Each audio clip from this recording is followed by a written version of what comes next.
మా రెవెన్యూ శాఖ మంత్రి గారు నాకు చెప్తున్నారు, అన్న ఎంత భూమి అయినా బదలాయించు, వాళ్ళందరికీ పట్టాలు ఇవ్వాలి అని. ఇవాళ ఇట్లాంటి మంచి కార్యక్రమాలు తీసుకొని మేము ముందుకు వస్తుంటే వాటి మీద సూచనలు చేయకుండా, వాటి మీద మాట్లాడకుండా ఇవాళ ఏదేదో మాట్లాడుతున్నాడు. ఆయన మాటలకు మీకు అందరికీ అర్థమై ఉంటుంది. అధికారం కోల్పోవడంతో విచక్షణ కూడా కోల్పోయింది. ఏం మాట్లాడుతున్నాడో, ఎందుకు మాట్లాడుతున్నాడో నాకైతే అర్థం కాలే. 10 ఏళ్ళు మీరు ఉన్నారు, 10 ఏళ్ళు ఏలినరు, నిరుద్యోగుల ఉసురు పోసుకున్నారు, మీ ఉద్యోగం వాళ్ళు ఊడగొట్టారు. ఈ ప్రభుత్వం వచ్చినాక 90 రోజుల్లో 30,000 ఉద్యోగాలు ఇదే ఎల్బీ స్టేడియంలో ఒక్కొక్కరికి పేరున పిలిచి వాళ్ళకు ఉద్యోగాలు ఇచ్చింది ప్రభుత్వం కాదా?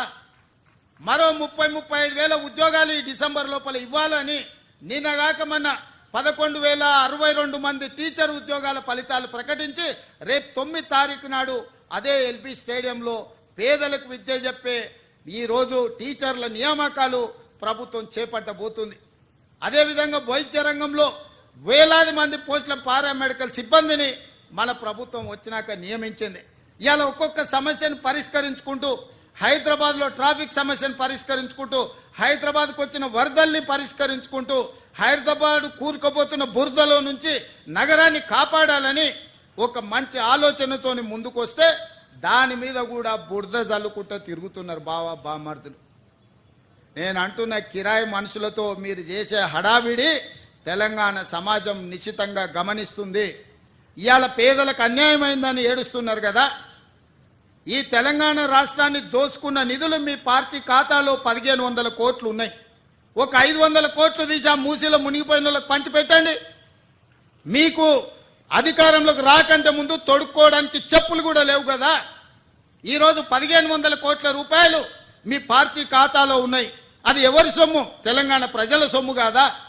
ఇవాళ తెలంగాణ ప్రజలు మూసీలో ఉన్న పేదలు బాధలు ఎదుర్కొంటున్నారని మీరు మాట్లాడుతున్నారు కదా. ఒక 500 కోట్ల రూపాయలు మీ పార్టీ ఖాతాలో నుంచి తీసి వాళ్ళకి పంచి పెట్టండి. వాళ్ళకి ప్రత్యామ్నాయం ఏం చేయాలో చెప్పండి. ఈరోజు ఈ ప్రభుత్వం సిద్ధంగా ఉంది వినడానికి. హైడ్రా గురించి అసెంబ్లీలో చర్చ పెట్టినప్పుడు ఈ సన్నాసులు పారిపోయినరు, మాట్లాడలేదు. హైడ్రా మీద అసెంబ్లీలో చర్చ జరగలేదా? ఆ రోజు మీరు సూచన చేసి ఉంటే ఈరోజు మీరు అడ్డగోలుగా మాట్లాడాల్సిన అవకాశమే లేకపోతుండే కదా. ఈరోజు పేదలకు ఏం చేద్దామో చెప్పండి. మీ తాత సొమ్ము మా తాత సొమ్ము ఇచ్చేదే లేదు. ప్రజలు కట్టిన పన్నుల నుంచి పేదలకు ఇవాళ 12,000 మంది బఫర్ జోన్లో లేకపోతే నదీ బెడ్డులో మూసి పరివాహక ప్రాంతంలో ఉంటే 15,000 డబుల్ బెడ్రూమ్ ఇండ్లు ఇవాళ మనం కేటాయించడానికి నేను ఆదేశాలు ఇచ్చిన.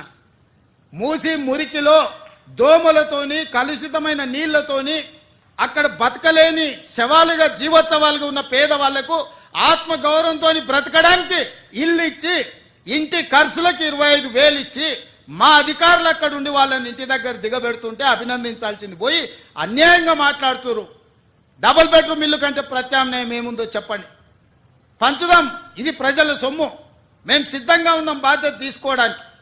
ఇవాళ పేదల సంక్షేమం అమలు చేయడమే మా బాధ్యత. చేతనైతే రాండి, అఖిలపక్ష సమావేశాన్ని పిలుస్తాం, మీరు రాండి, ఏం చేయాలో చెప్పండి. ఏది చేసినా వద్దనడం, మీ చేతగాని తనాన్ని కప్పిపుచ్చుకోవడానికి మమ్మల్ని ఏ ప్రయత్నం చేయొద్దనడం ఇది సమంజసమని నేను అడుగుతున్నా.